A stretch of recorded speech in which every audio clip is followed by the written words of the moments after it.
Hello guys, welcome back to the new video. तो आज की वीडियो में आप मेरे सामने देख रहे होंगे ये इलेक्ट्रॉनिक सप्लाई सर्किट ब्रेकर है। मेनली ये फेनिक्स कॉन्टैक्ट के थ्रू बनाया जाता है और इसकी सीरीज होती है पीटीसीबी। मेनली से बोला पोटेंशियल सर्किट ब्रेकर, इसको कंट्रोल सप्लाई सर्किट ब्रेकर भी बोला जाता है। आप इसका वायरिंग किस तरीके से होता है और ये किस तरीके से वर्क करता है वो हम जानेंगे। पहले तो जान लेते हैं इसके टर्मिनल्स के बारे में। तो आप देख सकते हैं यहाँ इन 1.1 ये जो पॉजिटिव है, तो यहाँ आप 24 वोल्ट की जो सप्लाई है वो इन करेंगे। और जो इन माइनस है, यानी ये दो पॉइंट आपस में शॉर्ट रहते हैं, इन माइनस और इन माइनस, ये 3.1 और 3.2। यहाँ से आप किसी एक पॉइंट में जब सप्लाई दे देंगे तो ये सर्किट ब्रेकर ऑन हो जाता है। और यहाँ से आप देख सकते हैं यहाँ कुछ स्पेसिफिकेशन लिखी हुई है इसमें, इन 24 वोल्ट और ये है आउट इसका 24 वोल्ट 1 से 8 एम्पियर, और ये प्रीसेट है 4 एम्पियर। बेसिकली आप जब इसको नया बिल्कुल बिल्कुल नया परचेज करेंगे तो इसमें जो वैल्यू रहती है पहले से जो मैन्युफैक्चरर के द्वारा डिसाइडेड, वो 4 एम्पियर इसमें सेट रहता है।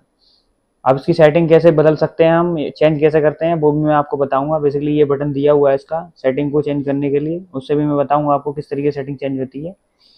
तो आगे बने रहिए हमारे साथ, हम आपको बताते हैं कि किस तरीके से पहले इसका वायरिंग होता है। तो सबसे पहले हम इसमें 24 वोल्ट कनेक्ट करते हैं, जो कि IN 1.1 वाले टर्मिनल पे कनेक्ट करते हैं। ये 24 वोल्ट बेसिकली आप देख सकते हैं, ये वाला SMPS है हमारे पास। ये SMPS भी एक गजब अजब गजब तरीके का है, जिसमें हमें वोल्टेज, करंट, पीक करंट सारा शो होता है। तो आप इधर देख सकते हैं मैंने 24 वोल्ट जो है इसका रेड वाला वायर वो कनेक्ट कर दिया है इसमें, और मैं 0 वोल्ट जो कि ब्लू वायर है वो 3.1 या 3.2 में से किसी एक में कनेक्ट कर दूंगा। तो ये सर्किट ब्रेकर ये ऑन होने के लिए इसको सप्लाई होती है 24 वोल्ट 0 वोल्ट। अब आप देख सकते हैं हमारा सर्किट ब्रेकर ऑन हो गया है। जब मैं इसको इस वाले पुश बटन को दबाता हूँ तो ये सर्किट ब्रेकर ऑन हो जाता है, और अगेन इसको एक बार और दबाता हूँ तो ये ऑफ हो जाता है। अभी मैंने ऑफ कर दिया है क्योंकि अब मैं कनेक्ट करता हूँ इससे लोड। तो ये हमारा 24 वोल्ट का कॉन्टेक्टर है। तो इसके 24 वोल्ट को मैं देता हूँ इसके आउट से, जो कि इसका है 2.1 वाला टर्मिनल।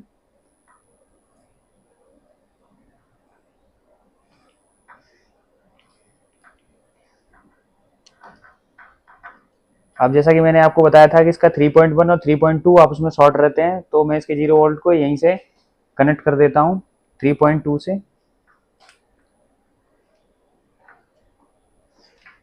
तो जैसे ही मैं सर्किट ब्रेकर को ऑन करूंगा तो आप देख सकते हैं ये कॉन्टेक्टर होल्ड हो जाएगा। कॉन्टेक्टर होल्ड हो गया, जैसे कि अब आपको आवाज भी सुनाई दी होगी। मैं अगेन इसको ऑफ करता हूँ तो कॉन्टेक्टर ऑफ हो गया। अब ये कितना करंट इसका अब ये कितना करंट ड्रॉ कर रहा है जब इसका हम कॉइल पे सप्लाई देते हैं और ये कॉन्टेक्टर होल्ड होता है, वो आपको दिखेगा अभी SMPS में। आप देख सकते हैं, मैं आपको दिखाता हूँ। जीरो 0 पॉइंट मतलब ये बहुत कम करंट लेता है, तो लगभग 0.1 मतलब कुछ मिली एम्पियर में ये करंट लेता है, तो इसलिए इसमें दिख नहीं रहा है। आप देख सकते हैं कभी 0.1 एम्पियर के करीब इसमें शो हो रहा है। तो ये बहुत कम करंट लेती है इसकी कॉन्टेक्टर की कॉइल। और अब मैं आपको बताता हूँ कि इसकी सेटिंग को किस तरीके से चेंज करते हैं। तो आपको इसको बटन को कुछ समय तक होल्ड करके रखना है, लगभग 4 सेकंड तक। तो आपको दिखेगा कि ये ब्लिंक करने लगा। अब ये जितना ब्लिंक करता है, मान लो अभी ये एक बार ब्लिंक करता है, फिर कुछ इंटरवल के बाद एक बार और ब्लिंक करता है, तो इसका मतलब ये है अभी इसकी जो सेटिंग है वो 1 एम्पियर पे है। अगर आपको सेटिंग को अगर चेंज करना है तो आप जब ये ब्लिंक करता है तो आपको रैंडम मतलब जल्दी जल्दी बार बार दबाना है। जितने बार मैक्सिमम हम इसको 8 एम्पियर तक सेट कर सकते हैं। तो मैं अभी अगर इसको 4 एम्पियर पे सेट करना चाहूँ तो इसको नॉर्मली आपको 1 2 3 4 बार दबाना है। उसके बाद आप देख सकते हैं ये लगातार जितनी बार मैंने इसको सेट किया था वो उतनी बार ब्लिंक करने लगा। अब सिंपली आपको अब मेन मोड में जाना है, इसको रीसेट करना है, तो आप सिंपली इसको प्रेस करेंगे और होल्ड करेंगे तो ये अब इसमें सेटिंग नई वाली हो गई। अब इसको मैं ऑफ करके एक बार ऑन करता हूँ। अब ये हो गया ऑन।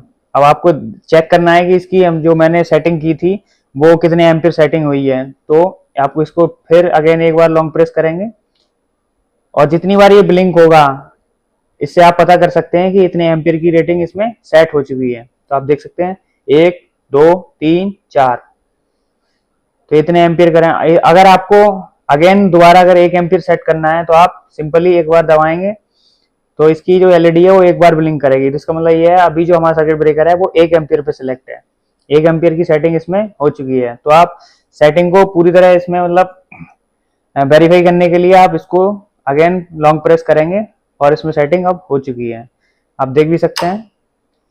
अगेन होल्ड हो गया और आपको यहाँ दिखेगा भी कभी कभी 0 1 पर, क्योंकि ये मिली एम्पियर करंट को मेजर नहीं करता हमारा SMPS, तो इसमें शो नहीं हो रहा। बट अगर हम थोड़े एक्यूरेट और मिली एम्पियर वाले मल्टीमीटर से अगर चेक करेंगे तो पता चल जाएगा हमें कि ये कितना एक्चुअल करंट ले रहा है। इस सर्किट ब्रेकर का प्रयोग 24 वोल्ट DC सर्किट में ओवर करंट से प्रोटेक्शन के लिए किया जाता है और इसमें एडजस्टेबल करंट सेटिंग भी अवेलेबल रहती है, जैसा कि मैंने आपको पहले बताया था, जो कि आप 1 से 8 एम्पियर एज पर लोड आप सेट भी कर सकते हैं।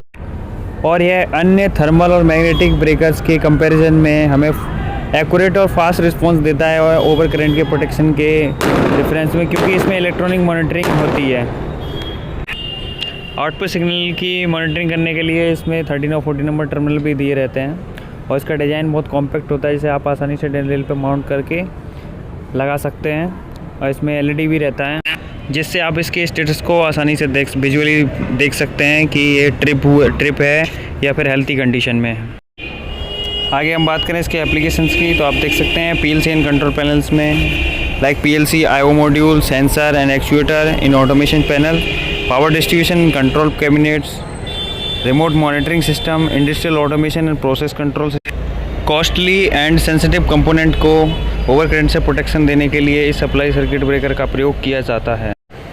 तो आज की वीडियो में इतना ही।